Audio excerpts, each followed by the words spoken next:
Buenas tardes a todas y a todos. Bienvenidos al Ateneo de Madrid, a este evento que realizamos en común la agrupación psicoanalítica Ángel Garma. Para los que no me conozcáis, mi nombre es Alfonso Gómez y presido la agrupación Ángel Garma. Y tengo también el placer de estar en la sección de psicología del Ateneo de Madrid y también dar la bienvenida a Cintia Rodríguez, que es la presidenta de la sección de psicología y que siempre nos está apoyando y que hacemos todos estos eventos en conjunto. Y sobre todo, dar la bienvenida a las personas que es un lujo tenerlas hoy en la mesa, que son nos reúne la presentación de este libro, Ciberespacio y Psiquismo, Psicoanálisis en el mundo virtual. Está con nosotros Martina Burdet, la autora, digamos, y compiladora del libro, Laura Ezquerra, coautora, y Gabriel y Ani, que también nos acompaña junto a Belén Rico, la presidenta ejecutiva de la agrupación Ángel Garma, también psicoanalista. Para nosotros, sinceramente, es un placer un día como hoy, con lo complicado que se suponía que era ver la sala con tantas personas y también la bienvenida a todos los que estáis conectados en el Zoom. Y es un placer para el Ateneo, para la agrupación Ángel Garme, la sección de psicología, presentar hoy este libro, como os he dicho, ¿no? Que tenemos además aquí, que podéis adquirir. Es un libro publicado por la editorial Simática, que siempre nos apoya también las publicaciones psicoanalíticas. Y ciberespacio y psiquismo, psicoanálisis en el mundo virtual, como veis, pues ya nos toca algo de rabiosa, evidentemente, actualidad.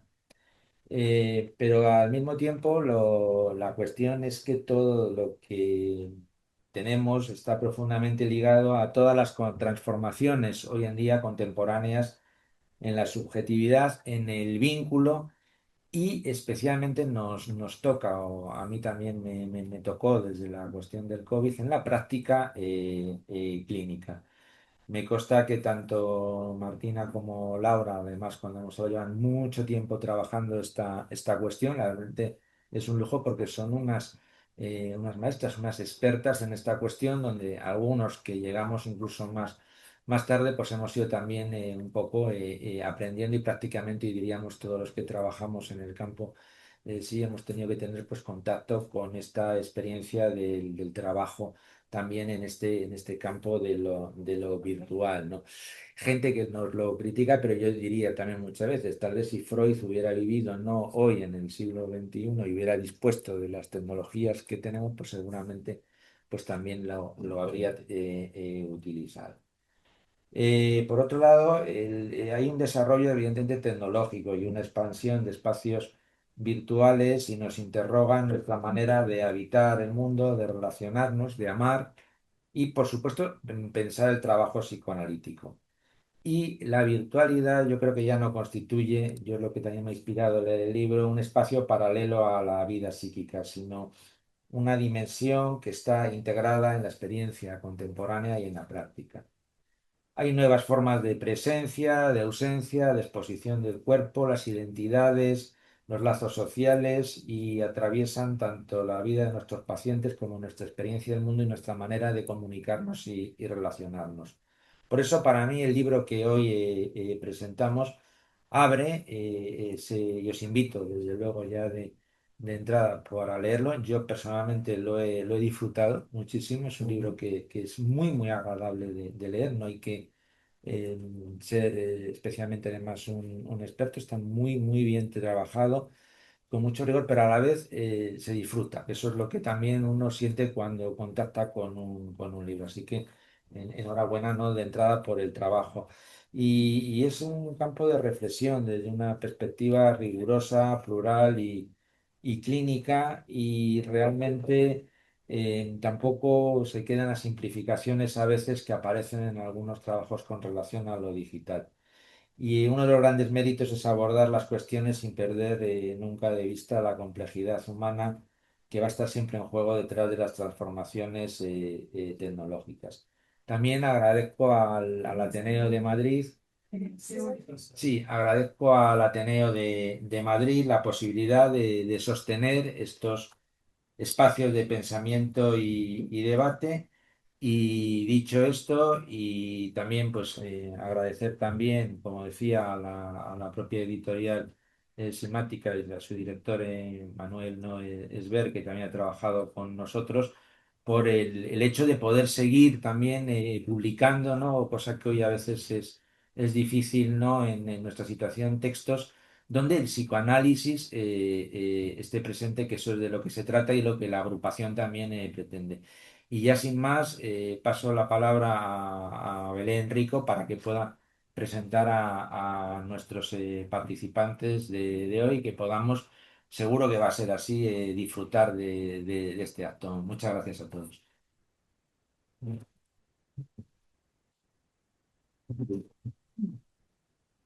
Muchas gracias, Alfonso. Bueno, creo que hemos tenido alguna notificación de que no se escuchaba muy bien. Bueno, lo que queremos comentar siempre es que el Ateneo no tiene micrófonos de ambiente y en días complicados los barridos de la Wi-Fi también nos afectan bastante, ¿no? Intentaremos de alguna manera hablar alto y claro y con los micrófonos en alto. No obstante, siempre recordamos que este acto quedará grabado en el canal de YouTube de la agrupación Ángel Garma y lo podrán disfrutar, y ahí podremos arreglar el sonido, podremos subirlo y lo podremos disfrutar de otra manera. Quería decir que en la mesa disponemos de unos ejemplares del libro que pueden adquirir cuando terminemos este acto. El precio son 25 euros, y para el que hoy no pueda adquirirlo, pues siempre lo puede hacer a través de la página de Simática. Bueno, pasamos a presentar a una de las coautoras del libro, a Martina Bourdet Dombal. Ella es francesa, psicoanalista, titular y didacta de la Asociación Psicoanalítica de Madrid, exmiembro invitado de la Sociedad Psicoanalítica de París.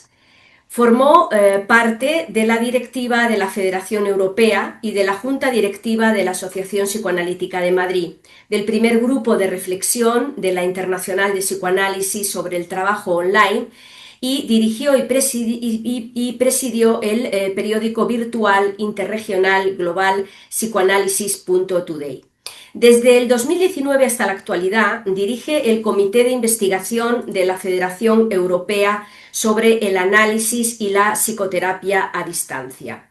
Es actualmente profesora en el Instituto de la Asociación Psicoanalítica de Madrid y colabora con el Instituto de Formación de la Sociedad de Estambul. Es autora de numerosos artículos y del libro Amor en tiempos de Internet, ¿me amas o me follow?, traducido al inglés y al chino, y es compiladora del libro Ciberespacio y Psiquismo. Bueno, un placer tenerte esta tarde aquí con nosotros, Martina. Un día complicado para Madrid porque tenemos la visita del Papa y tenemos todo el centro cultural del barrio de las Letras cerrado, pero tengo que agradecer inmensamente que la sala está llena. Así que muchas gracias a todos y adelante, Martina. Buenas tardes a todos. Muchísimas gracias por estar aquí, precisamente sí, en un día papal o prepapal. Entonces, gracias a ti, Belén, y a ti, Alfonso, por apoyarnos y habernos brindado este espacio en el Templo de la Cultura, que es el Ateneo. Mis agradecimientos a ti, Gabriel, también por tu espíritu siempre vanguardista y tu lectura atenta, porque yo ya sé lo que va a decir.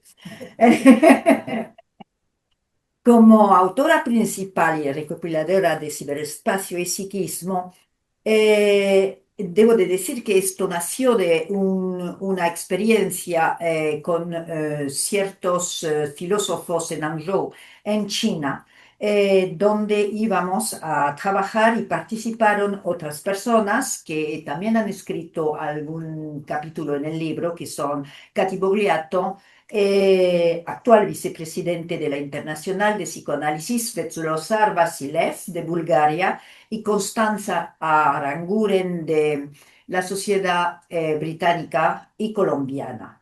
Entonces, el título de la actividad en su momento en Hangzhou era eh, eh, ciberespacio y psiquismo y decidimos hacer un libro con ello. Laura también es coautora de este libro que lleva las raíces de su libro personal que se llama Tecnosubjetividades, que va a salir, bueno, ya creo que en el mes de mayo, en la librería Routledge. Entonces, ciberespacio y psiquismo. Hace 16, 18 años, en un congreso de la Federación Europea, me increparon por dedicarme al análisis online en el mostrador del hotel donde nos alojábamos. Desde hace 2 años los tiempos han cambiado y la Internacional de Psicoanálisis ha elaborado hace 2 años un nuevo código procedural que amplía los límites del análisis, pudiendo incorporar parte del trabajo online en la formación.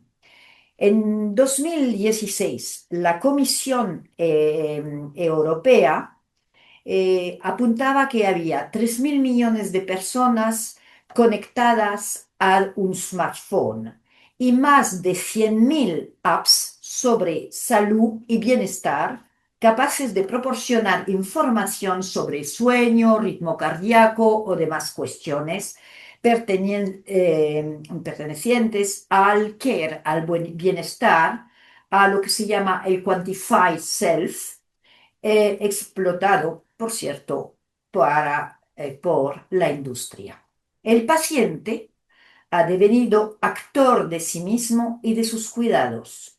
Entramos en una era de e-salud, e-health. Conviene recordar aquí con Derrida la ambivalencia y la reversibilidad de un mismo objeto, a veces remedio y a veces veneno.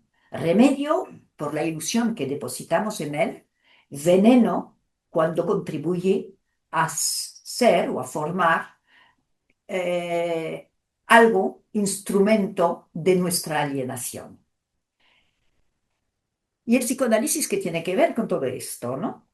Pronto el psicoanálisis abandonó la hipnosis y el método catártico por la asociación libre y la atención flotante con sus apareados cambios teóricos. Ahora bien, los cambios en la teoría clínica del psicoanálisis no tienen lugar en un laboratorio, por lo contrario, se anidan en la cultura, un nido fuertemente empapado por la revolución tecnológica e Internet. Y hoy, desde hace un cuarto de siglo, sobre todo en estos 3 últimos años, por el despegue en flecha de la inteligencia artificial con ChatGPT a la cabeza.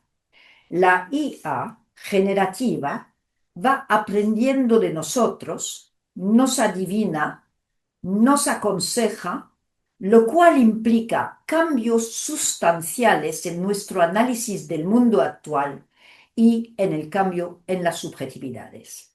Vivimos en tiempo del antropoceno, entendido como mundo creado por el ser humano, su acción, que paradójicamente parece que ya no nos pertenece. Viene el Papa, que también habla del tema, en su encíclica de hace 3 semanas. Han saltado los paradigmas de siempre. A nivel temporal, la aceleración y el presentismo, descritos por Hartog y Aubert, reemplazan la temporalidad lineal habitual con un inicio y un final.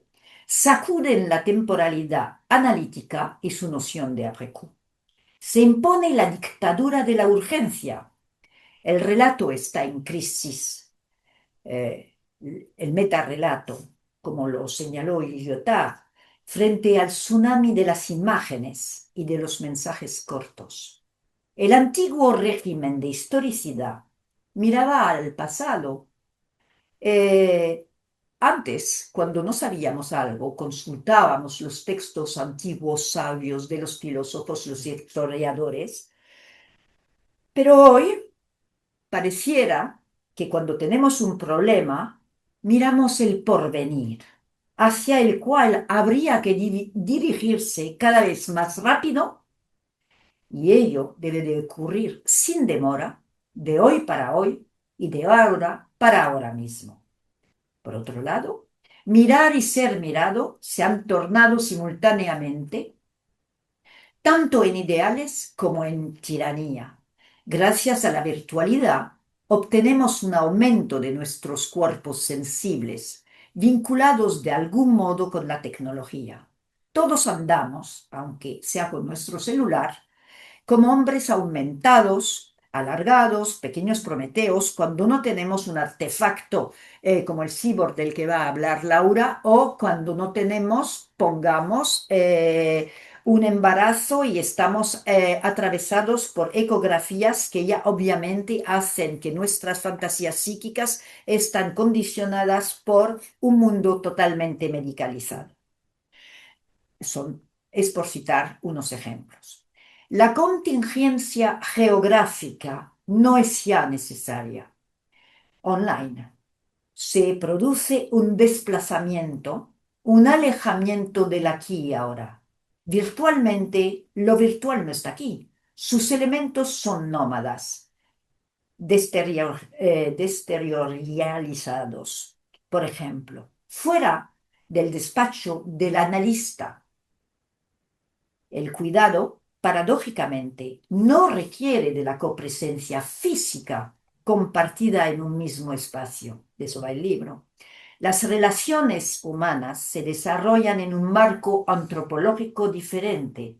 Estamos ante una revolución que anuncia la aparición de Homo virtualis, caracterizado por la presencia en ausencia, como decía Missonier, hecho que abre paso a lo imaginario y la producción psíquica, ya sea inspirándose en la realidad o enfrentándose a ella. En ese contexto, ¿qué significa aquí? La inteligencia artificial presenta una singularidad inédita. Ha sido enteramente concebida por el ser humano, pero nos alerta el fundador de Anthropic, Darío Amadei, que podría ser capaz de crear su propia autonomía, es decir, su propia inteligencia artificial. Podríamos entonces tener una IA que escapase a nuestra capacidad de anticipación. Las preguntas se multiplican sin que nadie hoy todavía sea capaz de dar respuesta. El Holoceno ha seguido el paso al Antropoceno, entendido como época que empezaría a partir del siglo XX, marcada por un impacto profundo del hombre sobre la Tierra, sus ecosistemas, climas y geología. El asunto tiene mucho calado, pues por ahora asistimos al nacimiento de sistemas difíciles de controlar, incluso para aquellos que los han creado. Cito a Hartog, el filósofo historiador francés: una revolución tecnológica es lo que tenemos en espera de teoría. Entonces, ¿qué podemos esperar? Una autonomía soñada que, sin embargo, y paradójicamente, corre el riesgo de llegar a una heteronomía nueva, padecida. Entonces, intervendría una forma de intercambio desigual, al final del cual más le damos, le transferimos autonomía a la inteligencia artificial, más nos arriesgamos a eh, estar bajo heteronomía. Este debate es un debate muy actual, filosófico, pero que nos interesa a nosotros como analista. Conecta directamente con las reflexiones de Castoriadis sobre autonomía y heteronomía. Sería interesante comparar, no lo voy a hacer hoy, la antigua heteronomía religiosa con la nueva heteronomía algorítmica. que se ha transformado en un nuevo ideal. Un ejemplo, por ejemplo, perdón, por la redundancia, ilustra este fenómeno. Tenemos todos en la mente la reciente imagen de Trump eh, puesto en el lugar de Jesucristo resucitando a Lázaro. Nuevo desplazamiento de las fronteras. Prevalece la duda. ¿Es verdad? ¿Es falso? Nosotros podemos todavía identificar la manipulación, pero un niño de 10 años puede. O un ciudadano escasamente familiarizado con los mecanismos de producción digital o sin formación académica puede. Nos dirigimos hacia una realidad edificada simultáneamente sobre la verdad como la mentira. Las mentiras funcionando como si de verdad se tratara. Espectáculo y vida pueden confundirse un poco como en el show de Truman. ¿Será esa la posverdad, el nuevo horizonte de la realidad? ¿Qué va a ganar? ¿La narrativa? Llegamos aquí a una paradoja central.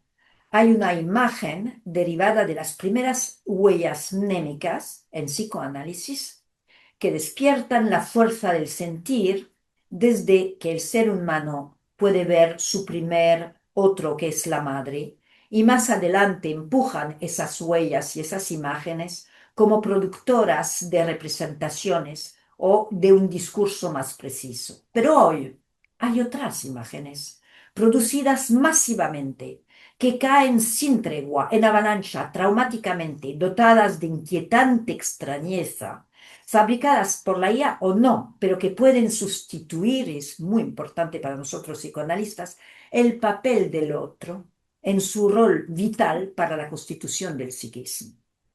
Estos contribuyen a algunos posibles escenarios de fondo del psicoanálisis actual, concebido siempre en estrecha articulación con la sociedad, al menos desde mi punto de vista. La condición humana de siempre está marcada por el desvalimiento de la infancia y por la certeza de la muerte. También, como siempre, desea apoderarse de la revolución tecnológica para sustraerse a la impotencia, olvidar las heridas narcisistas y también, a mi entender, evitar pensar. Con la revolución tecnológica estamos entonces trabajando en un entre de lo que acabo de dar algunas pinceladas y por unos analistas atravesados también por esta nueva sociedad y unos pacientes que te lo están aún más si son jóvenes, nacidos entre pantallas. La comunicación está revolucionada, las parentalidades también, incluso los sexos. ¿Dónde quedamos exactamente en esta zona entre humano y tecnología mediada por el cuerpo? En el reciente Congreso de Lengua Francesa de hace una semana en París, hay una autora de la Asociación Psicoanalítica de París, la llamada Linde Meyer, que se preguntaba si quedábamos como humano expropiados. Se torna necesario volver a analizar nociones como el yo, el narcisismo, llamémoslo tecnológico, la omnipotencia sin límite que podría postularse como una variante del narcisismo primario, pregunto, creación de una imagen propia retocada en las redes, en las aplicaciones. Volviendo al libro, Ciberespacio y Psiquismo y al trabajo online, estamos ante una nueva, extremadamente nueva modalidad de trabajar para la cual creo se requiere formación. Ha estallado el famoso encuadre analítico de siempre, dando lugar a encuadros múltiples. Pero los cuerpos también reaccionan a distancia. Siguiendo las palabras de Badiou, la categoría del sujeto que hace falta instituir se encuentra absolutamente sujeto en la carne de la modernidad. Y esta modernidad es la que el bebé engulle con el primer sorbo de leche descrito por Oranier. Se ancla en una sociedad virtual, en el ciberespacio, donde sí que nace inevitablemente marcado también por el entorno no humano, el ser humano es una entidad cuyas identificaciones con lo no humano revisten una importancia enorme, dice Searles. Siguiendo con esta lógica, algo permanece inmutable en el psiquismo, aunque la subjetividad siempre sea también epocal. Nuestro psiquismo se teje necesariamente en relación con las condiciones sociales de cada época. Nuestro psiquismo es un sistema abierto, es un tema desarrollado por un filósofo que se llama Agamben, pero que a mí me parece en este sentido que los modelos freudianos conservan toda su vigencia. Cuando Freud describe la primera tópica y la segunda, no cierra ningún elemento y deja espacio, relaciones entre instancias psíquicas que no están clausuradas, de allí su genialidad. Las consecuencias clínicas de todo esto son evidentes. Es hora de revisar nuestros conceptos, pues lo aplicable en el silencio aterciopelado invariable de la consulta no es trasladable cuando yo estoy en Madrid y tú estás en Hong Kong. Este cambio, lejos de empobrecer, a menudo abre posibilidades apasionantes que se observan con gran nitidez en los cambios de encuadre. En los momentos de los cambios de encuadre se puede observar, y es lo que yo observo en mi clínica que está en el libro. En el trabajo a distancia siguen presentes o tenemos que perfeccionar nuestra metapsicología, pero la hay. Sigue presente una ética, un inconsciente, la transferencia, la contratransferencia y online también los cuerpos quedan tocados, mediados por imagen o voz, pero quedan tocados. Nuestros conceptos reclaman revisión a la luz de una clínica donde también se infiltra lo social. La distancia y la proximidad se declinan de otro modo y adquieren otro tinte. La regla de abstinencia no se puede pensar en los mismos términos.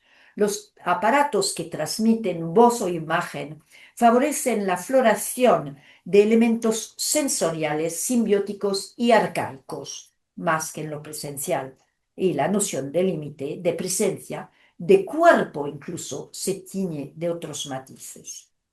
El análisis ya no depende de dónde se desarrolla, sino de cómo las personas trabajan mentalmente juntas. Les agradezco su escucha y contestaré con ejemplos clínicos si se tercia. Le voy a dar la palabra a Gabriel, que él describe divinamente los contenidos del libro. Muchísimas gracias.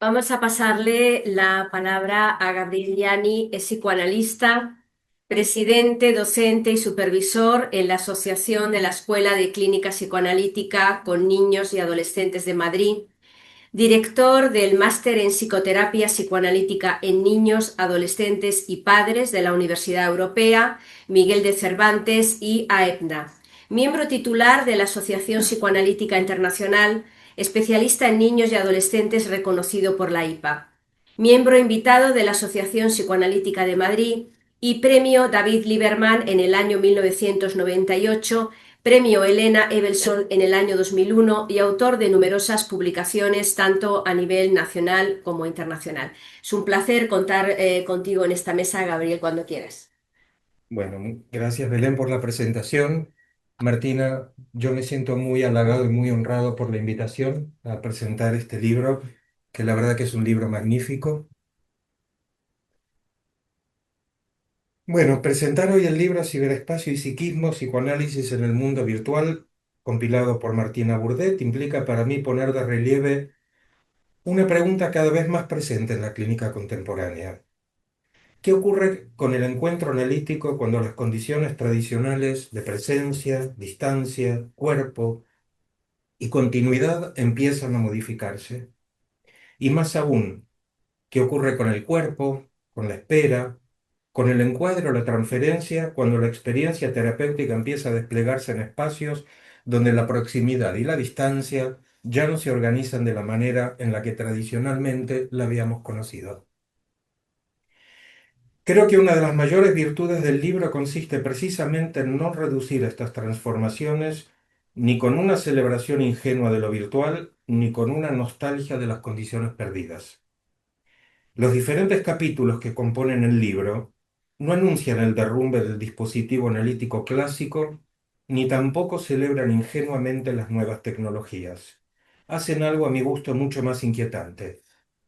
Muestran que muchas de las condiciones que sostenían la experiencia clínica en realidad nunca estuvieron completamente garantizadas por sí mismas. Funcionaban, sí, y quizá por eso habíamos dejado de interrogarlas.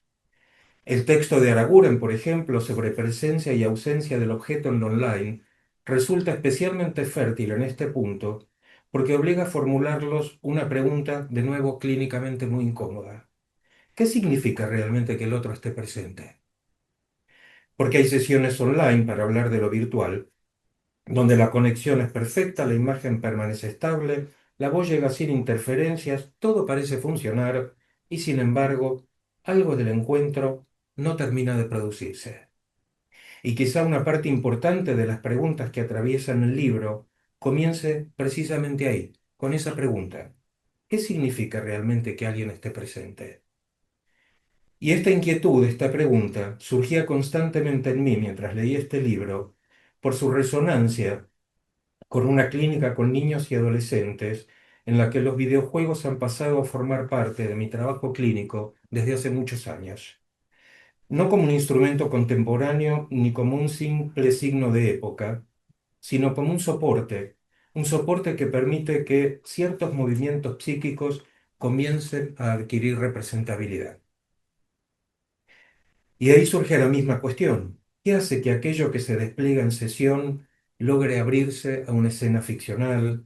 ¿Qué diferencia una repetición cerrada de una repetición que comienza a transformarse?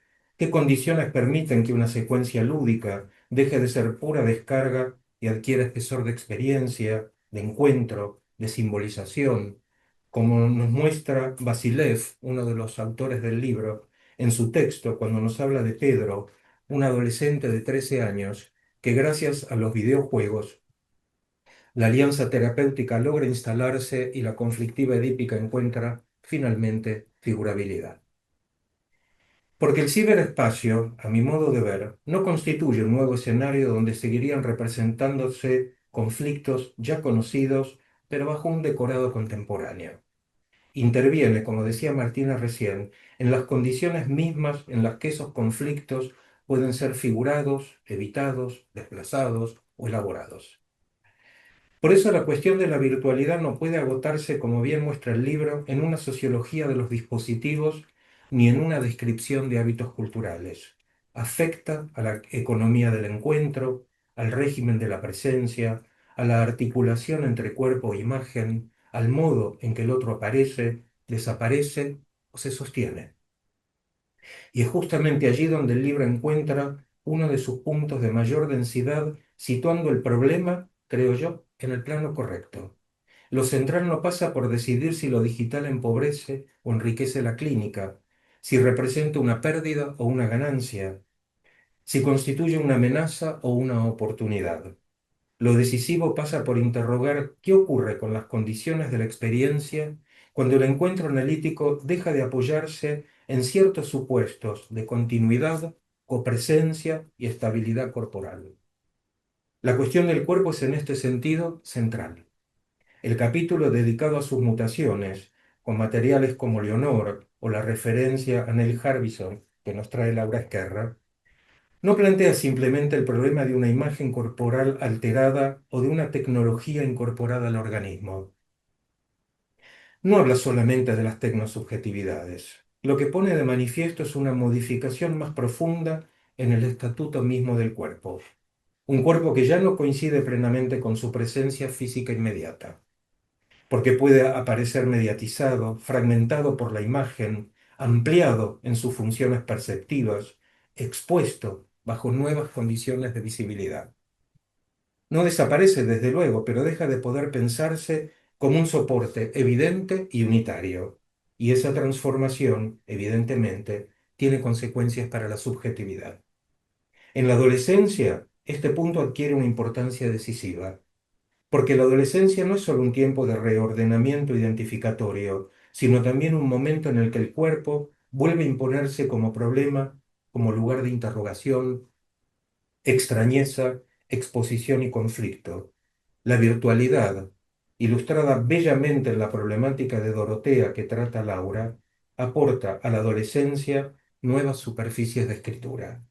El adolescente no solo habita un cuerpo que se transforma, habita también un entramado de imágenes, perfiles, presentaciones de sí mismo, escenas compartidas y avatares en los que ese cuerpo se pone en juego de múltiples formas. La cuestión ya no se reduce a cómo se ve, sino desde dónde se mira. Es aquí donde los desarrollos sobre adolescencia y virtualidad aportan una complejidad indispensable, ya que participa de lleno en el trabajo identificatorio.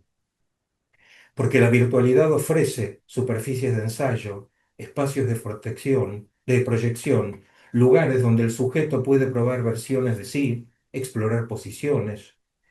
Pero esa plasticidad no debe ser idealizada, porque el mismo espacio que abre una posibilidad de ensayo, y en esto dedica buena parte del libro, puede constituirse también en un circuito de captura.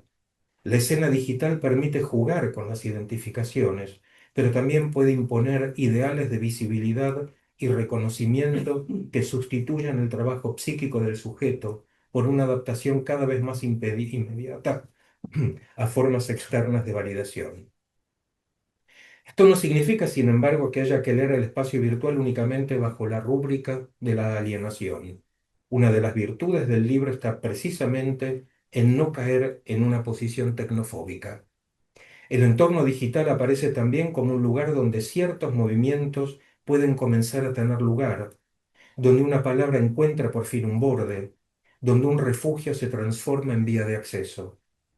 Pensemos en lo fundamental y hasta diría fundante de la subjetividad que tanto para Mark como para el señor Z o la señora M han resultado los dispositivos tecnológicos cuando la presencia corporal es vivida como altamente intrusiva o sexualizada y donde la pantalla amortigua la intensidad del vínculo, disminuyendo el terror al contacto o el desborde pulsional. Yo creo que lo decisivo allí, lo que vuelve realmente analítico al trabajo online, más allá de lo presencial o lo telemático, es la receptividad analítica. Y es de destacar la finura clínica con que Martina Bourdet piensa, escucha y se interroga, sosteniendo la situación analítica fuera de todo dogmatismo escolástico, es realmente encomiable. Sus relatos clínicos ciertamente conmueven. El capítulo en que lo remoto es pensado como refugio y desbloqueo muestra con mucha claridad una paradoja. El mismo dispositivo tecnológico que puede favorecer una evitación del conflicto puede, bajo determinadas condiciones, ofrecer un sostén inicial para que algo pueda empezar a decirse. No hay, por tanto, en mi opinión, una naturaleza del objeto tecnológico. Hay usos, posiciones, funciones. Hay distintos aparatos psíquicos que los utilizan y hay diferentes subjetividades que los habitan. Porque hay pantallas que sostienen una escena y hay otras que la clausuran. Hay pantallas que abren un espacio para el encuentro y otras que la sustituyen por una continuidad sin fisuras. Y es precisamente aquí donde el libro nos plantea indirectamente una reflexión sobre los vínculos contemporáneos. Porque una parte del problema no se juega solo en el nivel del dispositivo tecnológico, sino en una mutación más amplia del lazo social. En sus formas contemporáneas, y a esto se refirió recién Martina, los vínculos humanos tienden a organizarse cada vez más como experiencia inmediata, dependiente de su propia intensidad, y al mismo tiempo cada vez menos capaz de sostener la ausencia, la espera y el conflicto que toda experiencia vincular exige. El sujeto contemporáneo se piensa cada vez más a sí mismo bajo el signo de la autonomía, pero sigue necesitando, quizá más que nunca, del reconocimiento del otro. El problema es que ese reconocimiento ya no siempre se inscribe, ya no siempre deja huella, ya no siempre se sostiene más allá de la inmediatez del intercambio. De ahí que muchas formas de conexión aparezcan con gran intensidad y sin embargo con una notable precariedad en su duración. La conexión se multiplica, aunque el vínculo no siempre se constituya, y ello en nuestro trabajo compromete a la transferencia. La distinción entre conexión y vínculo se vuelve entonces fundamental, porque puede haber intercambio, contacto, disponibilidad mutua, incluso intimidad aparente, sin que por ello se produzca una inscripción del lazo social. Lo que se sostiene en esos casos es a menudo una regulación afectiva inmediata, calma, acompañamiento, excitación compartida, alivio transitorio. Todo ello tiene valor desde luego, pero no equivale todavía a la constitución de un vínculo humano o transferencial en sentido pleno. Y en la clínica esa diferencia importa y mucho. Por eso el trabajo con pantallas y entornos virtuales no puede separarse de una teoría del vínculo. Porque lo que se pone en juego no es solo una actividad entre dos personas mediada por un dispositivo tecnológico, sino que lo que se pone verdaderamente en juego es la modalidad de relación con el otro, consigo mismo y con la posibilidad de construir una escena compartida. Así lo sostiene Bogliato cuando postula la necesidad de que el terapeuta considere y analice su relación con los dispositivos y la realidad virtual, vinculándola directamente con la ética que debe regir siempre nuestro trabajo. La transferencia bajo estas condiciones no desaparece, pero tampoco puede pensarse sin más con las coordenadas de una clínica que daba por supuesta la unidad del espacio, la continuidad del cuerpo y la estabilidad del encuadre. El libro muestra con acierto que la transferencia encuentra nuevos puntos de apoyo: la voz, la imagen, el ritmo de las conexiones, las interrupciones, la cualidad misma de la mediación técnica que nos obliga cada vez más a un trabajo más fino. El analista ya no puede apoyarse solo en la estabilidad del encuadre y del dispositivo analítico. Debe sostener, reconstruir y leer los desplazamientos que el medio introduce.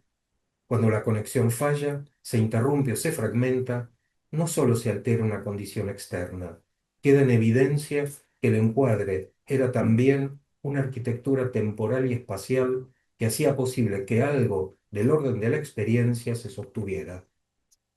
En lo digital, esta arquitectura puede volverse más precaria, pero esa precariedad no invalida el trabajo, nos obliga a pensarlo mejor.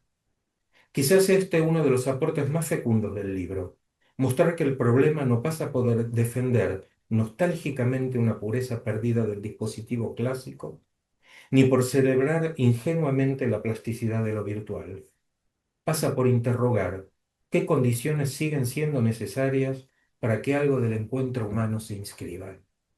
Pasa por pensar qué se modifica en la presencia, en el cuerpo, en el vínculo, en el encuadre, para que la experiencia no se reduzca a una circulación de acontecimientos sin huella.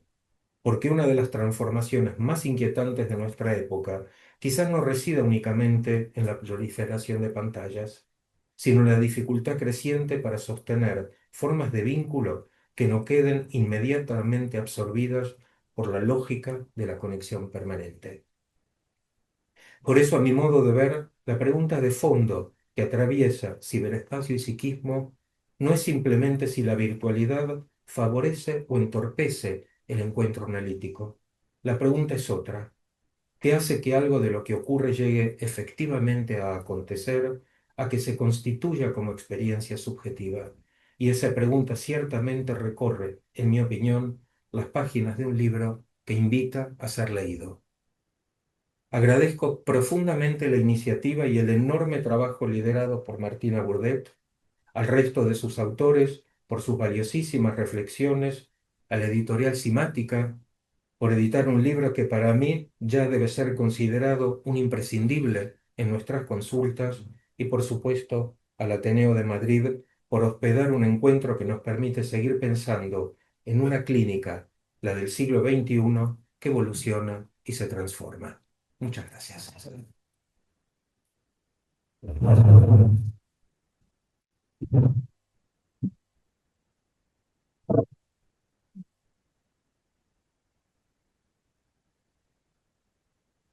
Bueno, ahora vamos a pasar la palabra a otra de las coautoras del libro, Laura Ezquerra. Ella es psicoanalista, investigadora franco-española cuya obra explora las mutaciones de la subjetividad en la era tecnológica. Imparte clases en el máster de la Universidad de Alcalá, en España, y cuenta con una amplia experiencia clínica tanto en el ámbito hospitalario como en la práctica privada. Fundadora y presidenta de los comités de la Federación Europea de Psicoanálisis y la Asociación Psicoanalítica Internacional sobre tecnosubjetividades, publica trabajos en la intersección entre las humanidades, el arte y la neurociencia, y dirige iniciativas internacionales de investigación interdisciplinaria. Su último libro se titula Tecnosubjetividades, humano, ciber, robot y avatar en psicoanálisis contemporáneo. Bueno, encantados de recibirte, Laura, cuando quieras. Bueno, pues muchas gracias a ti. A ver si se oye bien esto. Sí.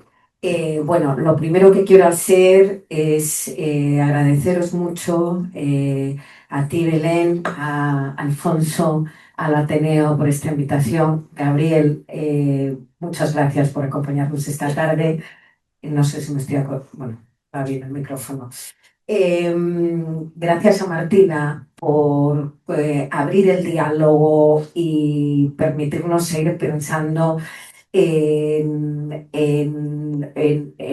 ciberespacio, psiquismo, psicoanálisis en el mundo virtual, eh, que es una zona de interrogación decisiva para el psicoanálisis contemporáneo. Entonces, yo lo que os voy a hablar, la charla que he preparado, le he titulado Lo humano ante el enigma tecnológico, ciberespacio, psiquismo y tecnosubjetividades.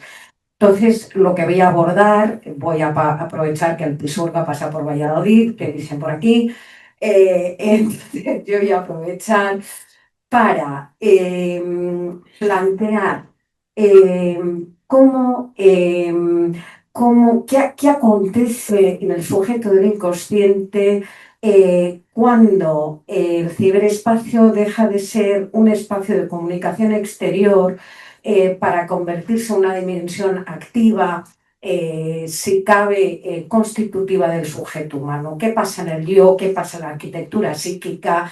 ¿Cómo se modifica el inconsciente? Pero luego voy a tirar de un hilo que no voy a mencionar constantemente, pero que para mí es muy importante, que es plantear, abrir la reflexión a qué es el ser humano de hoy, ¿no? Bueno, y a partir de aquí, pues voy a leer algo, porque me habían traído unas cosas para leer. Eh, ¿Cómo pensar el enigma tecnológico?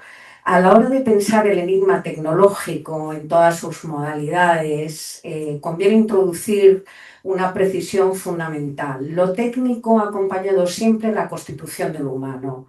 Desde la herramienta del hombre prehistórico hasta la prótesis, el ser humano nunca se ha constituido con una pureza originaria separada de sus objetos inorgánicos. Freud lo formula con notable lucidez en El malestar en la cultura, como muchos sabéis, cuando escribe que el humano se ha convertido, por así decir, en un dios protésico que mediante sus órganos auxiliares amplía extraordinariamente sus posibilidades, aunque, añade Freud, esos órganos no hayan crecido con él y le ocasionen no pocas dificultades. Esta observación conserva hoy toda su fuerza. La prótesis aumenta, pero no pacifica, extiende el cuerpo, pero introduce también nuevas formas de dependencia, de desvalimiento, de creación y de subjetividad. La cuestión, por tanto, no consiste en oponer un pasado en que la técnica había sido meramente exterior a un presente en el que por primera vez adquiriría un valor psíquico. Tal oposición sería insostenible. Desde sus orígenes, los objetos técnicos, como elementos de la cultura, han sido investidos, simbolizados e incorporados a la vida psíquica. Han participado en la constitución del cuerpo, de la memoria, de la transmisión y del lazo social. Sería también un error creer que el psicoanálisis descubre hoy por primera vez la cuestión de los objetos inorgánicos. El objeto no humano ha estado siempre presente en su tradición, aunque no siempre en el centro de su reflexión. La pulsión de muerte freudiana introduce, por ejemplo, ¿no?, ya una relación fundamental con lo inorgánico como tendencia de lo viviente a retornar a un estado anterior. Y en su ensayo sobre el fetichismo, Freud muestra cómo un objeto material puede quedar investido liminalmente hasta ocupar un lugar decisivo en la economía del deseo. Winnicott, el psicoanalista Winnicott, para los que no sois psicoanalistas, con el objeto transicional, que es un trozo de tela, por ejemplo, un objeto inorgánico adquiere una función decisiva en la vida psíquica. Puede ser soporte de simbolización o defensa contra la separación, puede abrir el espacio del juego, clausurarlo, puede sostener la ilusión necesaria o transformarse en fetiche que impide la pérdida. Harold Searles, en los años 60, que es muy interesante, va aún más lejos y sitúa, Searles es un psicoanalista, sitúa el entorno no humano en el centro del desarrollo psíquico del sujeto y subraya que la vida psíquica no se constituye solo en relación con otro humano. Y esta intuición resuena hoy de un modo nuevo, porque nuestro entorno, como estamos comentando, no humano, ya no es solamente natural, es digital, algorítmico, virtual, biotecnológico. Desde fuera de la clínica, bueno, hay muchos ejemplos, voy a tomar solo algunos. Ortega y Gasset, ¿no?, desde la filosofía, la antropología, Simonon, Leroy-Gourand, nos recuerdan algo afín. La técnica no es un accidente añadido al humano, sino una dimensión constitutiva de su historia, una secreción biopsíquica que se constituye en órgano social. A esto el psicoanálisis añade una pregunta propia, no solo que hace la técnica al yo, sino cómo se investiga inconscientemente y qué lugar ocupa en la arquitectura psíquica. La técnica adquiere estatuto psíquico cuando deja de ser solo un medio y se convierte en un objeto de la realidad psíquica, soporte de identificación, superficie de proyección, prótesis narcisista o defensa, por ejemplo, frente a la ausencia. Entonces puede ser amada u odiada, idealizada o erotizada, fetichizada o vivida persecutoriamente. No solo media en la relación con el otro, puede llegar a ocupar el lugar del otro, alterar la experiencia de la ausencia, transformar la transferencia en la sesión psicoanalítica y reorganizar las condiciones mismas de lo que llamábamos humano. Pero, bueno, volvamos a lo humano. ¿Cómo y por qué podríamos decir que el ser humano juega al dios protésico? Es a partir... vale, gracias. Es a partir de su desvalimiento originario como posición antropológica y prólogo, es este desvalimiento originario del complejo de castración, cómo el ser humano funda su posición subjetiva, a pesar de que ésta se vea corregida de manera ilusoria por la constitución de lo que llamamos narcisismo. Posición fundamental, la del desvalimiento, que inaugura la dinámica pulsional del pequeño hombre confrontado a la excitación primaria pulsional. A pesar del relativo apaciguamiento que aporta la intervención de un otro adulto que viene a calmar al niño, siempre queda un precipitado y la excitación pulsional retorna. Como mostró Laplanche, que es un psicoanalista, el adulto se dirige al niño con mensajes comprometidos por su propio inconsciente, mensajes que ni él mismo domina y que resultan por ello enigmáticos.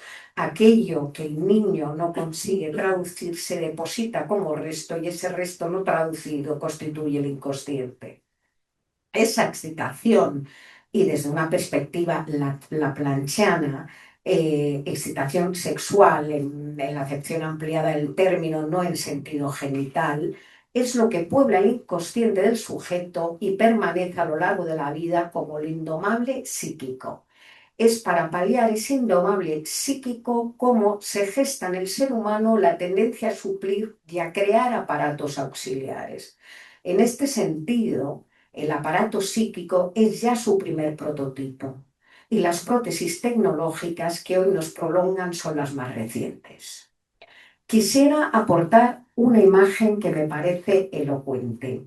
En 2025, una campaña de salud pública lanzada en Corea del Sur mostraba un smartphone en una cama diseñado como un parásito que devora el sueño. El texto decía: ¿sabías que usar el smartphone antes de dormir interrumpe tu sueño el doble que una pareja inquieta? Deja que tu smartphone descanse también. Más allá de su mensaje epidemiológico, de la consideración del smartphone como un otro íntimo, una presencia muda y a la vez intensamente excitante, situada en el umbral entre la vigilia y el sueño, entre el cuerpo y la pantalla, entre la soledad y la llamada permanente del otro, esta imagen opera con una notable densidad psicoanalítica. El teléfono como parásito del inconsciente, como objeto vivo que se infiltra en el espacio del sueño y del deseo. Un objeto que ya no está fuera de nosotros, sino dentro. Podríamos decir que el artefacto tecnológico se instala en un lugar particularmente sensible de la vida psíquica, allí donde el sujeto debería poder retirarse del mundo y entregarse al trabajo onírico. Pero este tipo de objeto tecnológico mantiene abierta una vía de excitación, de llamada y de respuesta. En lugar de facilitar la separación, puede sostener una presencia continua. En lugar de permitir una elaboración de la ausencia, puede imponer una forma de presencia interminable. El Libros y ciberespacio y psiquismo se sitúa precisamente en esta zona de interrogación.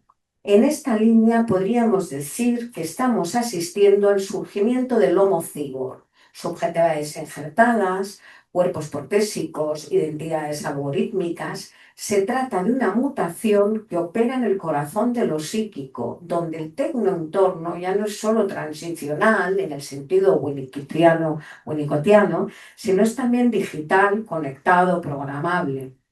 En este contexto, el objeto tecnológico deja de ser solo una mediación externa para convertirse en un componente constitutivo del aparato psíquico. Estos fenómenos encuentran un ejemplo extremo y clínicamente valioso en el caso de Neil Harbinson, que abordo en este libro. Con Neil trabajé en diferentes momentos a lo largo de 9 años. Nace con cromatopsia, quiere decir que no puede ver en blanco y negro. Harbinson es el primer humano reconocido oficialmente como cyborg por un Estado. Lleva implantada una antena en su cráneo que le permite escuchar los colores a través de vibraciones óseas. No se trata aquí de una simple prótesis, sino de una modificación perceptiva ontológica. Ver a través de oír, ser otro a través del inserto. Harbinson no se considera un usuario de tecnología, sino una identidad híbrida, ni completamente humano, ni totalmente artificial.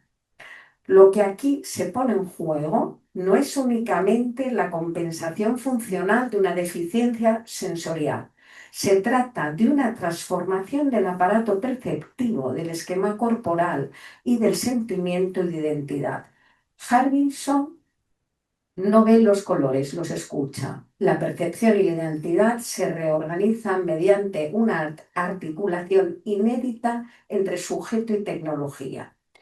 Desde el punto de vista psicoanalítico, la antena no puede reducirse a una prótesis técnica, es también un objeto psíquico.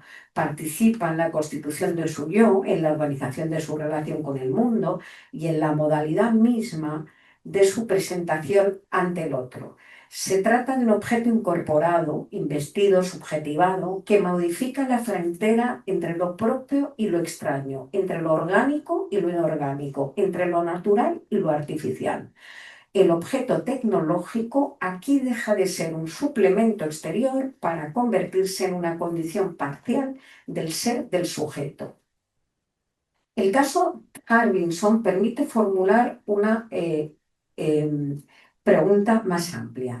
¿Qué ocurre cuando la técnica deja de ser solamente una herramienta y se vuelve parte de la identidad? Y más aún, ¿qué ocurre en la transferencia y en la contratransferencia del psicoanalista cuando éste se encuentra en su consulta con un sujeto cuya experiencia corporal no puede ser pensada solo desde las categorías habituales del cuerpo orgánico? Durante mucho tiempo, el psicoanálisis ha pensado la constitución del sujeto a partir del encuentro con el otro humano. Esta dimensión sigue siendo irreductible, pero nuestro presente nos obliga a introducir una matización. La psique no se constituye exclusivamente en la intersubjetividad humana. También se organiza en relación con objetos, ambientes, ritmos, dispositivos y formas no humanas de presencia. No se trata de reemplazar al otro humano por la máquina, sino de pensar cómo ciertos objetos tecnológicos participan hoy de la escena del otro, cómo se incorporan al campo transferencial, cómo son investidos, cómo median o perturban la separación, el duelo, cómo sostienen o atacan la capacidad de representación. Es en este punto donde se sitúa el concepto de tecnosubjetividades que desarrollo con mi grupo de investigación y que también atraviesa mi contribución a este libro. Las tecnosubjetividades serían modalidades múltiples y singulares de subjetivación en las que el objeto tecnológico participa activamente de la construcción de la arquitectura psíquica, de las formas de vínculo, de la economía pulsional, y no se trataría de una categoría homogénea, sino designa una pluralidad de modos de inscripción psíquica, investidura inconsciente de lo tecnológico. Esta pluralidad de destinos me lleva a proponer una distinción entre hibridación creadora y colonización algorítmica de la subjetividad. La hibridación creadora designa aquellos procesos en los que el objeto tecnológico se integraría en la vida psíquica ampliando sus posibilidades de simbolización, de creación y de apropiación subjetiva. La colonización algorítmica, por el contrario, designaría aquellos procesos en los que la inmediatez y la cuantificación tienden a hacer desaparecer al otro humano, a reducir al sujeto a un dato programado y a erosionar su capacidad de pensar y de habitar su propia opacidad. Aquí, aquí se abre una pregunta central. ¿Qué ocurre cuando el yo es además capturado, cuantificado, traducido en datos y anticipado por sistemas técnicos? Podríamos hablar bien de un pasaje del cuerpo-organismo psicosexual, porque el cuerpo en psicoanálisis es psicosexual, siempre al cuerpo interfaz, un cuerpo que ya no solo siente y desea, sino que emite señales, produce datos y se enchufa al circuito pulsional. Volvamos para terminar al humano y nuestra pregunta inicial. Lo humano siempre fue protésico y la técnica no le fue del todo exterior. Pero no todas las prótesis obran del mismo modo. Unas amplían la vida psíquica, otras pueden colonizarla. Quizás lo propiamente humano no resida solo en la esencia de lo vivo, sino en su resto, el inconsciente, esa opacidad indomable.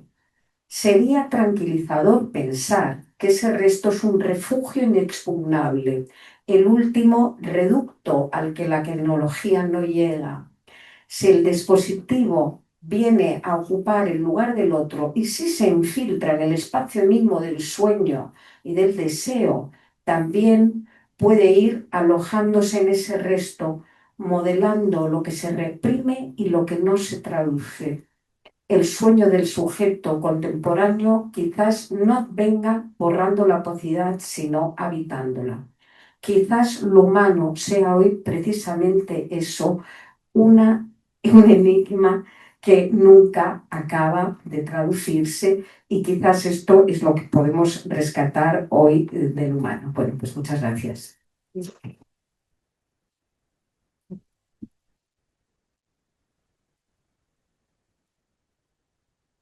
Bueno, muchísimas gracias a toda la mesa. Creo que cada uno desde su perspectiva ha empezado a tratar el tema del libro, aunque les puedo asegurar que el libro guarda muchas sorpresas.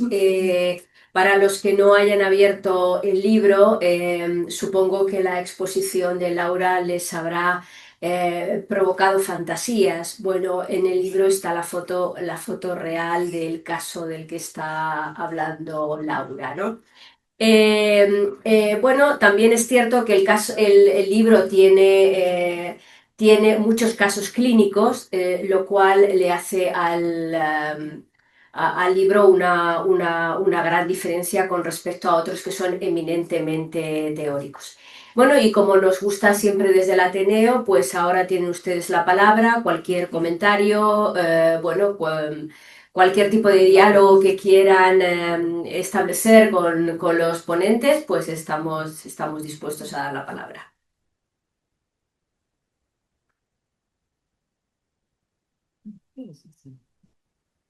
Que están online, que Bueno, sí, o sea, si alguien de las personas que están online quiere hacer algún tipo de pregunta, y ya sabe que tiene el dispositivo para poder levantar la mano y sin ningún problema les damos la palabra también. Sí, sí, pues empieza Alfonso, sí. sí, bueno, yo puedo saludar a alguien. Sí. Sí, sí. Bueno, es que me gustaría mucho saludar a Liliana.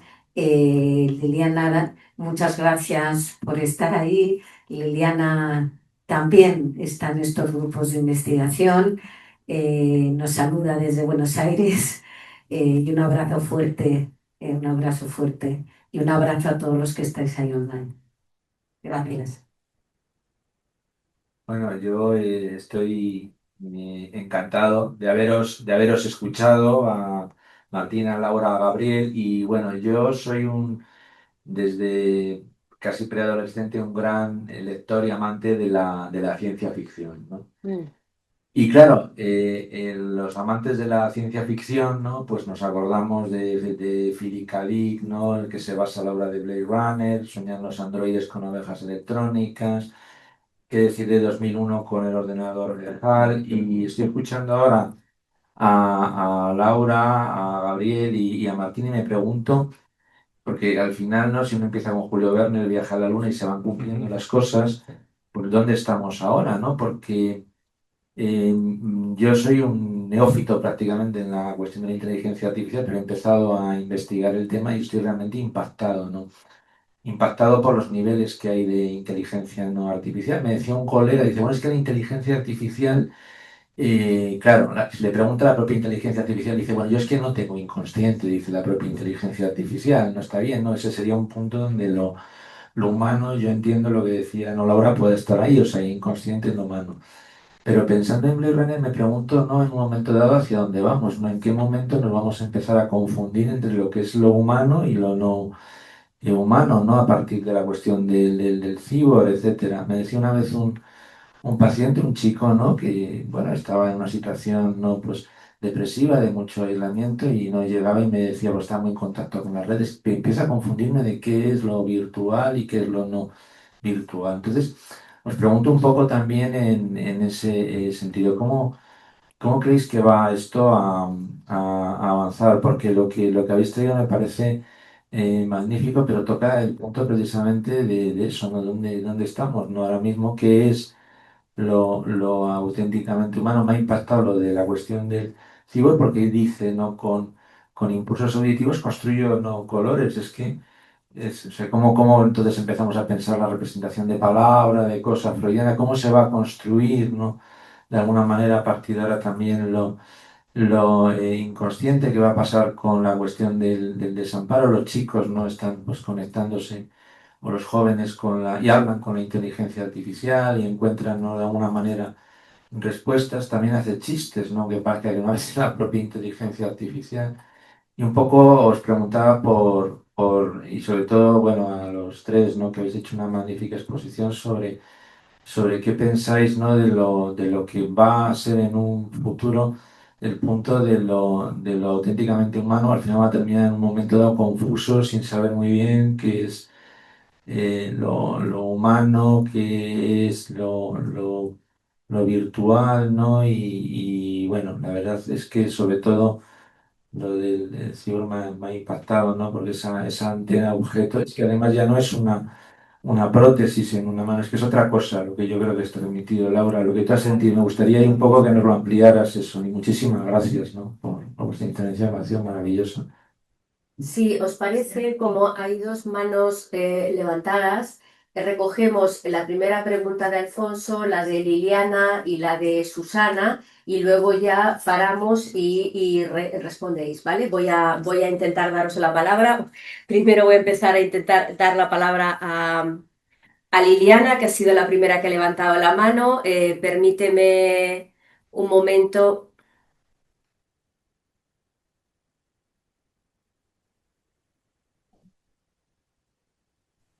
Bueno, ya te tenemos ahí. Ya puedes darte el micrófono, Liliana, si quieres.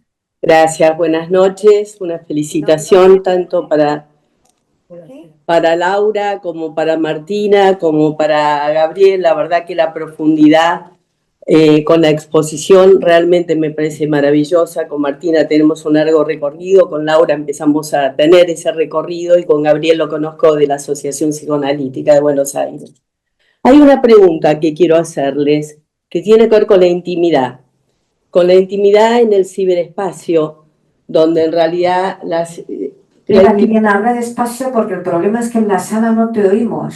Ok, O sea, te oímos en el ordenador, te estamos oyendo los de la mesa, pero el público no te está oyendo. Entonces, ok. Bueno, se te está oyendo, pero muy bajito. Si puedes Trato de subir un hablar más poco la voz, fuerte. será más Sí, sencillo para sí. nosotros. Gracias. Te hemos entendido, ¿eh? Mi pregunta es, ¿qué ocurre con la intimidad en el ciberespacio?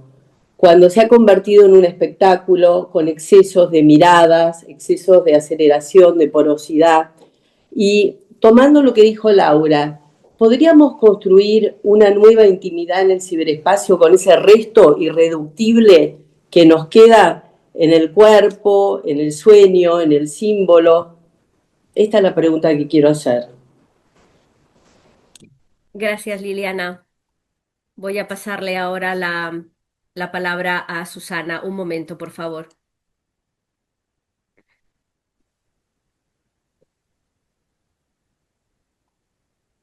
Cuando quieras, Susana, puedes quitar el Bueno, micrófono. gracias a la mesa por el tema. Yo quería preguntar a Laura, pero también puede ser a los demás, si este apego que tienen los chicos y los jóvenes que vemos, donde, como dijo Laura, ya forma parte de su yo, por eso digo apego como una prolongación de su yo, está sustituyendo la experiencia afectiva. Entonces lo que nosotros vemos que trabajamos con chicos y adolescentes, donde no existe la duda y hay un peligro de adoctrinamiento, donde ya no es educar, donde de alguna manera el consumo, donde se toma, digamos, a la IA y a otros algoritmos como consultores, porque están a todas horas y en cualquier momento. Y no hay una mediatización por los padres, o directamente se pasan horas. Entonces, si ustedes no ven justamente lo que ha pasado con las violencias en las escuelas, con el tema de identificación con los líderes terroristas, mesiánicos, etcétera, etcétera.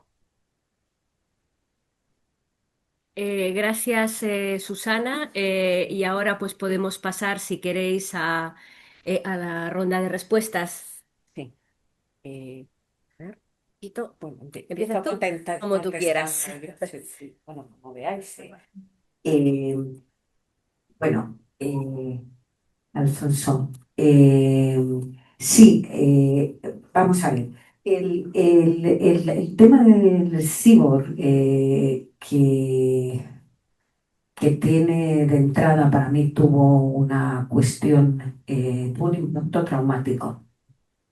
A mí también me gusta la ciencia ficción. La cuestión no es la prótesis, porque pues, las prótesis es una cosa que es más antigua, vamos, como han existido siempre o casi siempre, ¿no? Eh, la, ¿Qué pasa? Un poco más lejos. Que me tengo que poner más lejos, vale.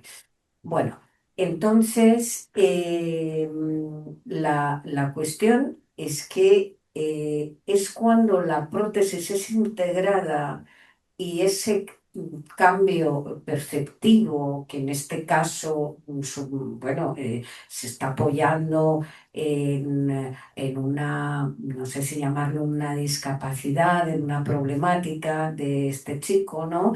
Y bueno, pero el tema es cuando eso transforma su identidad.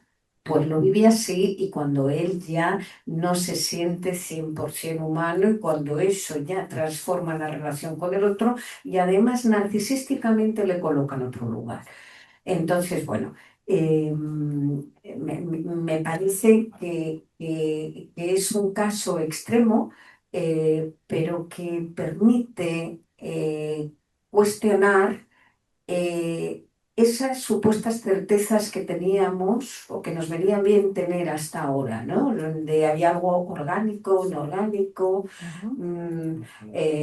donde por un lado estaba lo artificial, por otro lado ya no estaba lo artificial. Entonces, sin caer en algo postestructuralista, pero sí me parece que bueno, que esto permite cuestionar todo un universo nuevo.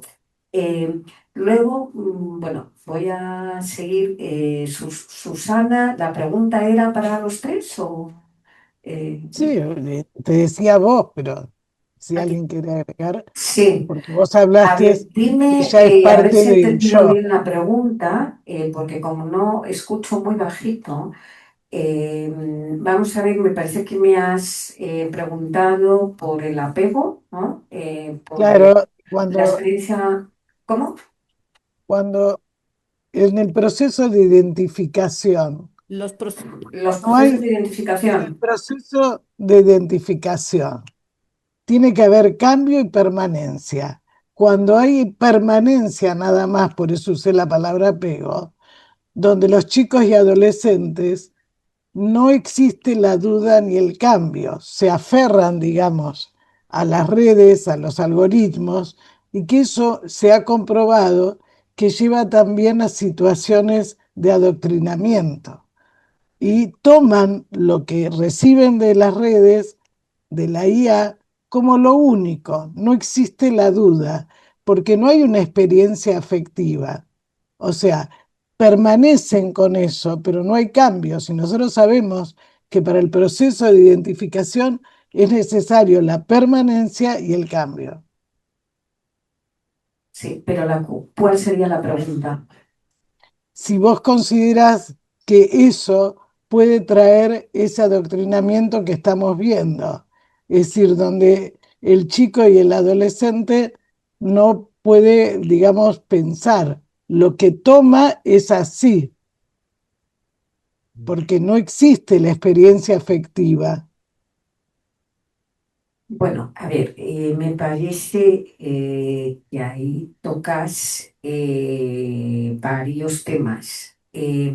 Lo primero, me parece que tenemos que hablar de una mutación antropológica, eso es lo primero, y eso no me lo estoy inventando yo, eso ya lo dice mucha gente, lo dice, por ejemplo, Miguel Benasayac, biólogo y psicoanalista, como sabes. Y ya hay experimentos, algunos además muy sencillos, muy básicos, donde a nivel neuronal ya está habiendo toda una serie de transformaciones. Entonces, eso lo primero. Lo segundo, creo que no podemos generalizar que eso es el caso de todos los adolescentes. O sea, como sabemos, los psicoanalistas, que evidentemente la patología o no la patología o la conflictiva psíquica del paciente o del adolescente en ese momento va a hacer que tome la tecnología o haga un uso del objeto tecnológico de una manera o de otra. Pero me parece que ahí tú estás entrando con otro tema, que es la viscosidad, ¿no? O sea, cómo lo tecnológico puede procurar ahí, cómo puede despertar una serie de huellas, cómo eso tiene que ver con lo sensorial, y efectivamente, probablemente en unos casos más que otros, eso lleva a situaciones muy extremas, ¿no?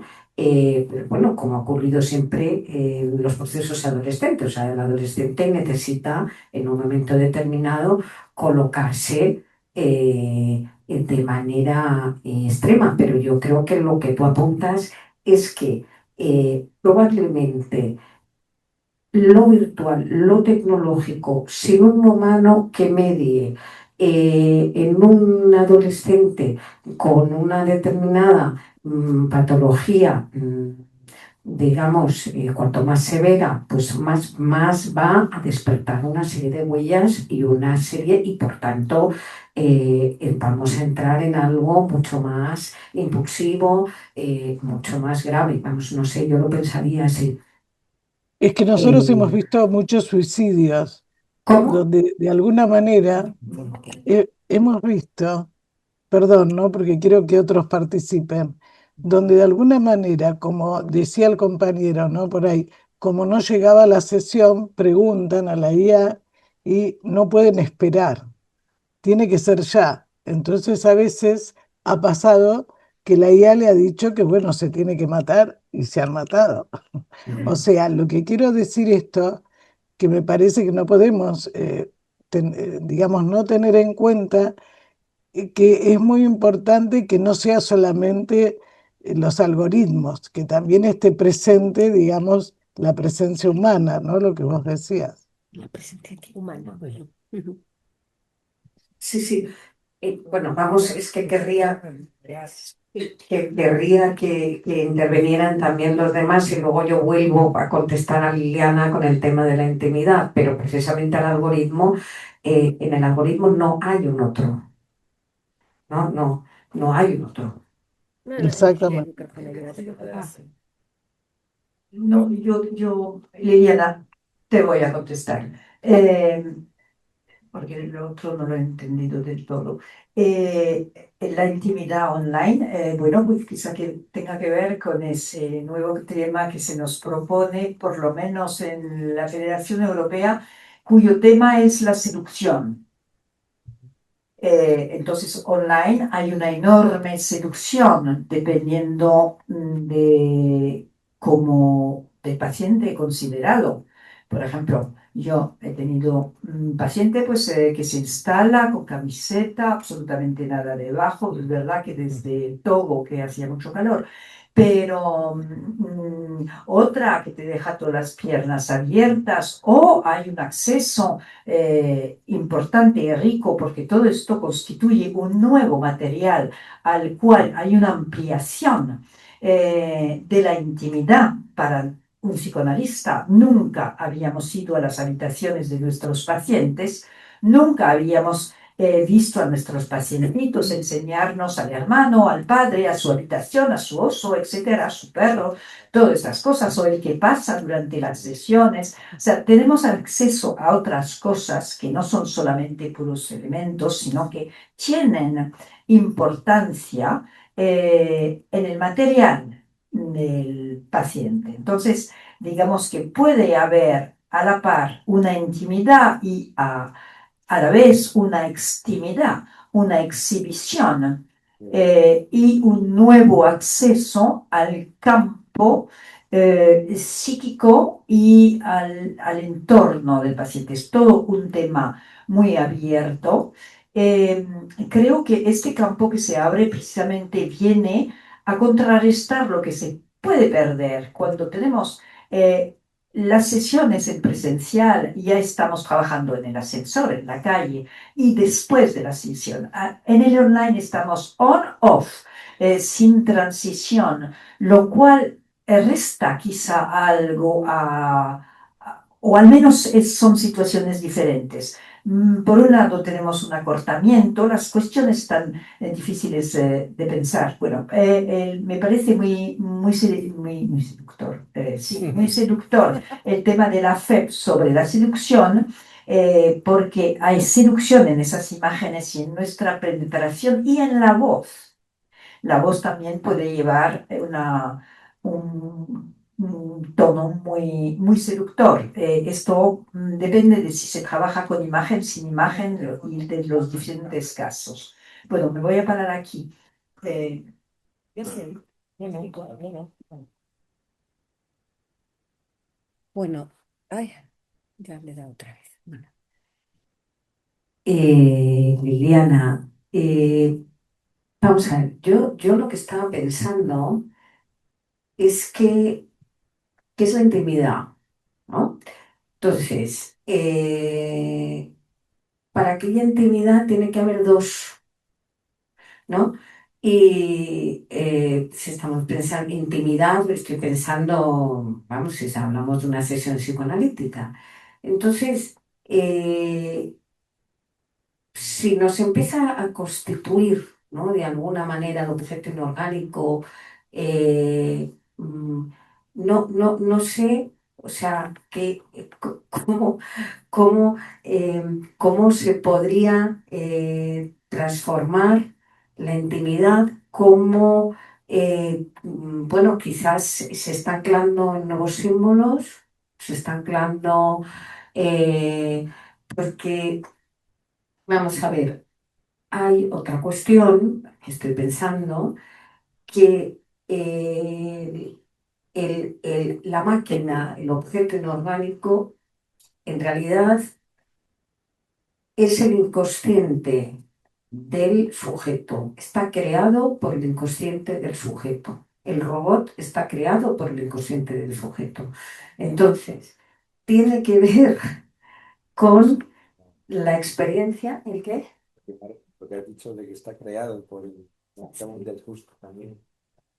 Entonces, eh, eh, el vínculo con lo inorgánico tiene que ver con una experiencia humana también, o sea, inorgánica pero humana. Entonces, desde ahí, ¿cómo se recompone la intimidad? No tengo la respuesta, pero desde luego se recompone el cuerpo psicosexual probablemente, porque el yo deja de ser el yo que describe Freud en el año 2000, creo que es 1923, el yo corporal con todas esas proyecciones y todo eso se transforma y también nos anclamos al símbolo, a los símbolos de otra manera. Sí. Bueno, muchas gracias. La verdad es que se nos ha pasado la tarde porque son las 9 de la noche. ¿Hay más preguntas? Ah, vale. Bueno, pues con esta ya, si queréis, vamos cerrando. Sí, coméntame, por favor. Sí, bueno, yo no soy psicoanalista, no pertenezco al Sí, mundo, no, pero me por interesa favor, mucho. ahí, que si no, no te escuchamos.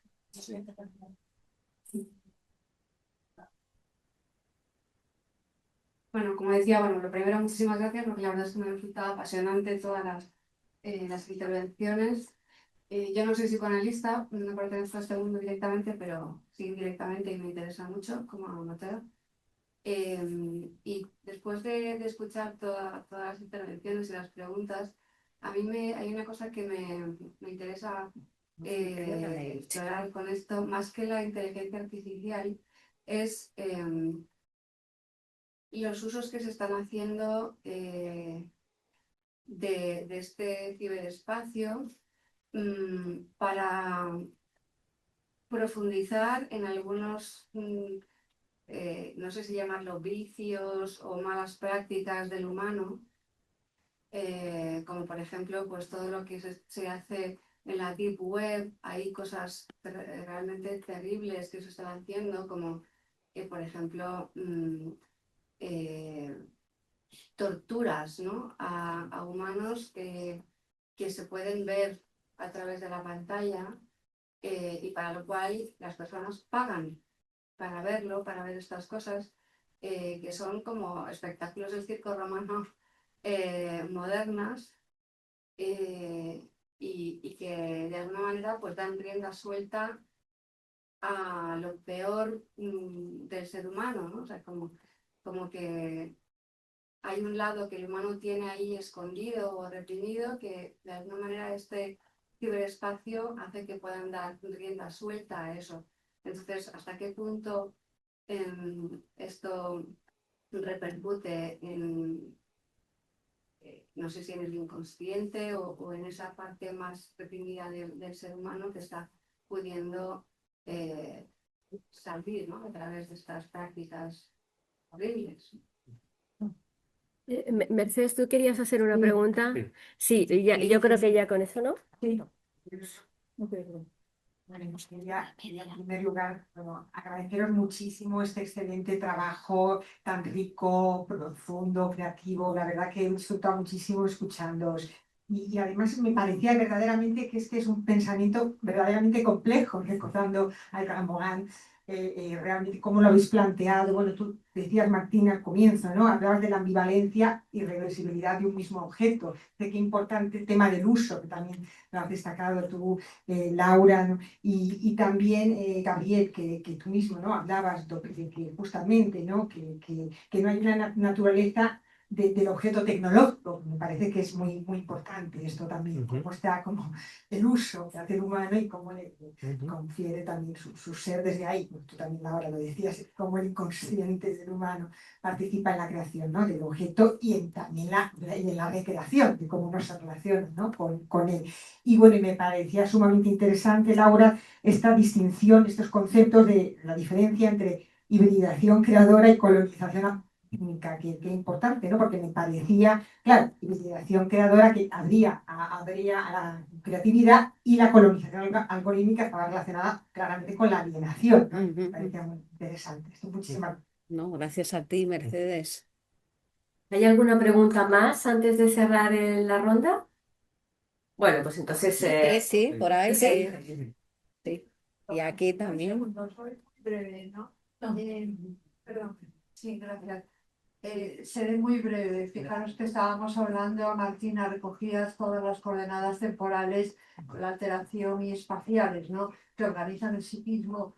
Luego hemos estado o habéis estado hablando continuamente de la difusión de los límites, de las fronteras, cuando justamente recogiéndolo y la intimidad también, para que haya intimidad, tiene que haber una diferenciación, ¿no? La pregunta cara al encuadre sería, al encuadre, cuando el encuadre es virtual, ¿no? Cómo se va construyendo una diferencia con el otro, cómo se va construyendo una alteridad, ¿no? Esa alteridad que indudablemente cuando está el de todo con la camiseta, la pantalla y todo eso, seguramente hay algo que no está construido, como puede ser la diferencia contigo y la distancia, sea en pantalla o sea en presencia, ¿no? Gracias. Bueno, concluyo. Yo simplemente quería agradeceros a todos porque me han encantado. Me parece que es un tema amplísimo, inabordable, que tiene multitud de capas, y simplemente quería plantear, me parecía que el tema de la colonización podría, porque lo habéis hablado, relacionarse mucho con lo siniestro, ¿no? Y hay un tema que aquí, porque lo habéis mencionado las dos, que me parece muy importante. Si no estamos llegando a un punto donde ese nuevo paradigma está colonizado por los siniestros. Bueno, y otro punto simplemente es que me surgían un montón de preguntas. Otro punto simplemente es qué pasa con el transhumanismo que está detrás de todo esto, que me parece que también es un tema inabordable. Bueno, amplio. ¿Había alguna pregunta por ahí o no? No, no. Sí, por ahí. Sí, una. Sí. Oye, esto. Sí, sí.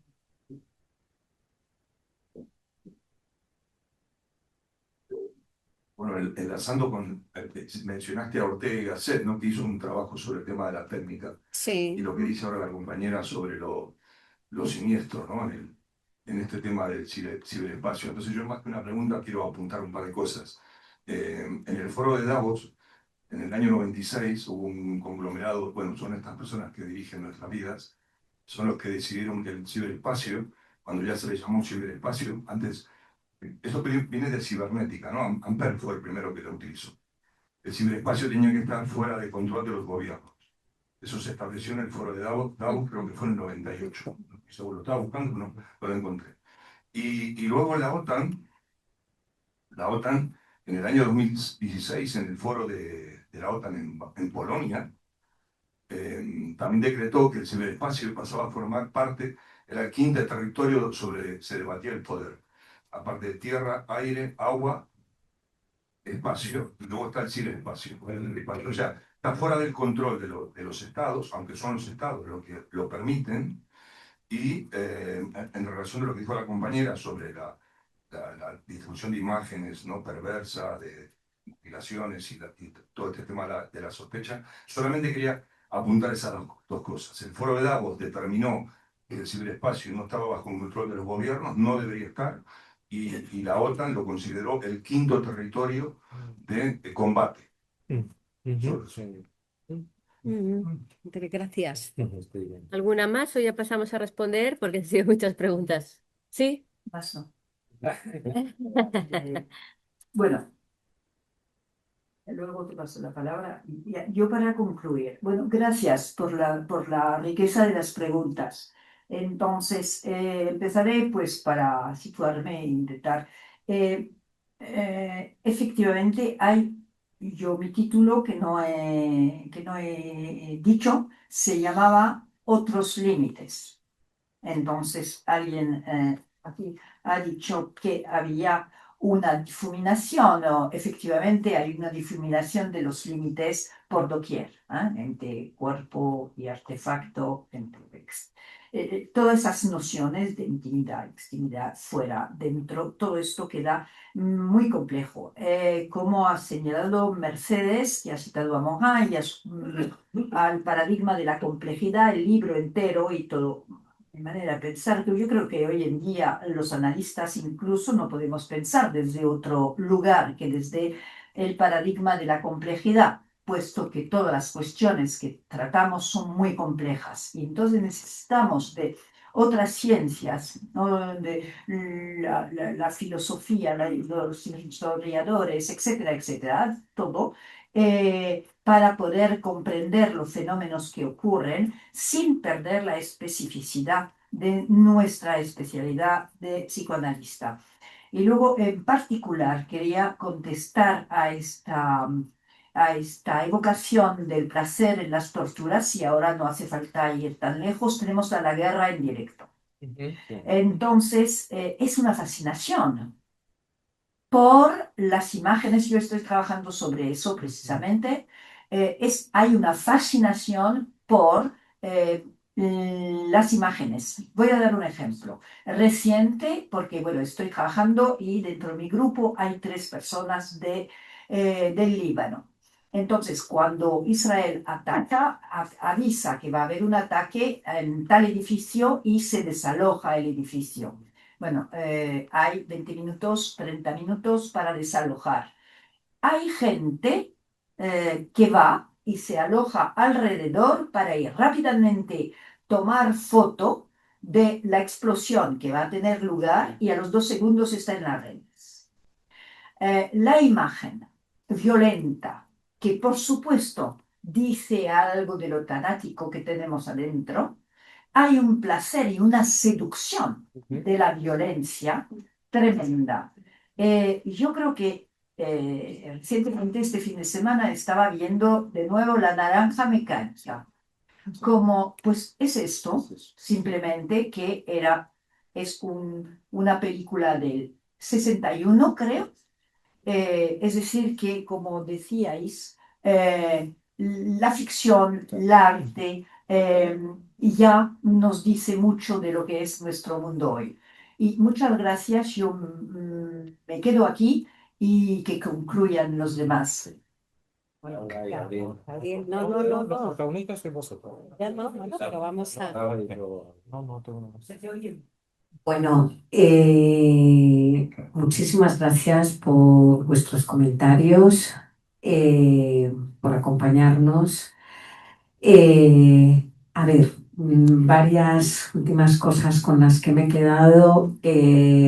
Gracias a este colega por su comentario, a Mercedes. Muchas gracias como recoges todo, vamos, y por tu cariño, ¿no? Por tu mensaje tan amable. Quería tomar dos cosas.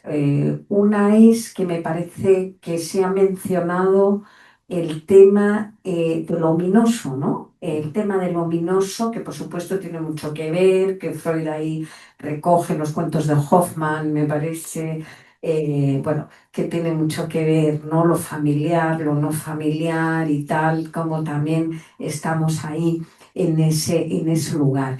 También habéis mencionado el tema del transhumanismo, por supuesto, hay muchos intereses en juego, pero creo que no solo, es decir, creo que cuando hay este tipo de movimientos, ¿no? O sea, hemos pasado de lo transgénero a lo transhumano.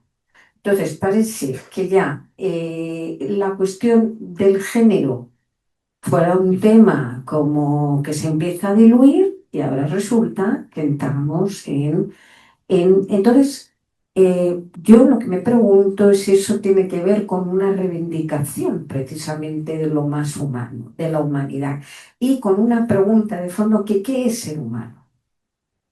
Bueno, agradeceros muchísimo, lo estoy pasando muy bien y muchas gracias por todos vuestros comentarios. Bueno, pues de verdaderamente ha sido Laura, Martina, Gabriel, una tarde de Ateneo excelente. Creo que el tema da para muchísimas preguntas. Como podemos ver, salen muchísimos temas adyacentes, alternativos, que le dan muchísima riqueza a lo que os vais a terminar planteando después de leer el libro. Así que, bueno, aquí tenéis vuestra casa, esperamos muchos más, esperamos muchas más temáticas, invitados todos los que queráis seguir hablando sobre este tema, y vosotras y tú, Gabriel, también, por supuesto, las puertas abiertas.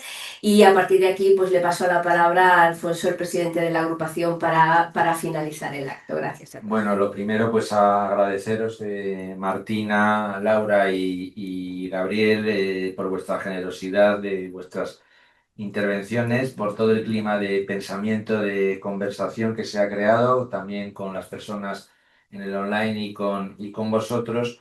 Y yo creo que el libro que hoy hemos presentado va y ha abierto, de hecho, pues preguntas fundamentales, y no solamente la cuestión de pensar la tecnología, sino surgir interrogaciones que han aparecido en el debate sobre la intimidad, el cuerpo y, en definitiva, los modos contemporáneos, pues, de habitar el mundo.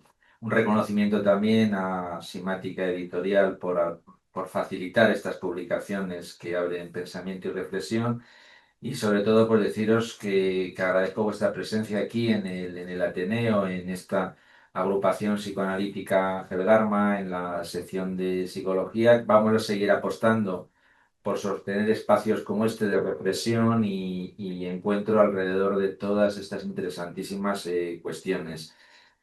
Aquí tenéis, desde luego, lo sabéis, vuestra casa en el Ateneo, en la agrupación. Esperamos poderos seguir viendo, y que la conversación continúe más allá de esta tarde, porque cuando presentamos un libro siempre además invitamos a que lo podáis leer, porque eso va a seguir generando, pues seguro, en todos los que no hayáis accedido a su lectura, a debate, preguntas, en fin, y reflexiones. Muchísimas gracias y espero veros muy, muy pronto. Bueno, y recordad que los libros están a la venta, que tenéis la oportunidad de que os los puedan firmar y que cada ejemplar es a 25 euros. Muchas gracias.